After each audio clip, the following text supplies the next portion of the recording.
Hi అండి, నమస్తే. నేను మీ Jayasri. Welcome back to my channel.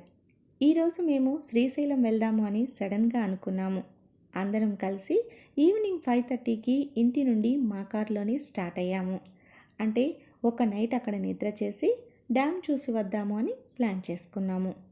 Dam గేట్లు అన్నీ ఎత్తి ఉండడం వలన డ్యామ్ చూడడానికి ఎక్కువగా జనం రావడంతో ట్రాఫిక్ బాగా ఉంది.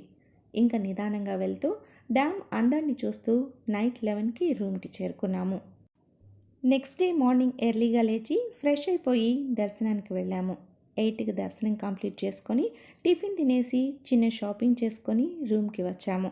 తర్వాత స్వామివారి అన్నప్రసాదాన్ని స్వీకరించి మళ్ళీ రూమ్కి వెళ్ళి అన్నీ ప్యాక్ చేసుకొని 2:30కి హైదరాబాద్ బయలుదేరాము.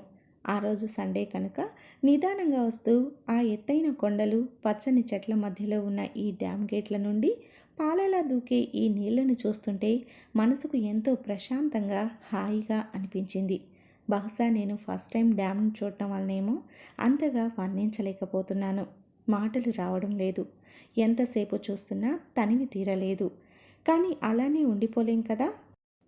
అలా కృష్ణమ్మ పరవళ్ళను చూస్తూ ఫొటోస్ దిగుతూ చాలా బాగా ఎంజాయ్ చేసి నైట్ 8:30కి ఇంటికి చేరుకున్నాము. సో ఇది ఇవాల్టి వీడియో. ఈ వీడియో మీకు నచ్చినట్లయితే ప్లీజ్ లైక్ చేయండి, షేర్ చేయండి. సబ్స్క్రైబ్ చేసుకున్నాక పక్కనే ఉన్న బెల్ ఐకాన్ని క్లిక్ చేస్తే నేను చేసే తర్వాత వీడియోల నోటిఫికేషన్స్ మీ వరకు వస్తాయి. Please subscribe my channel.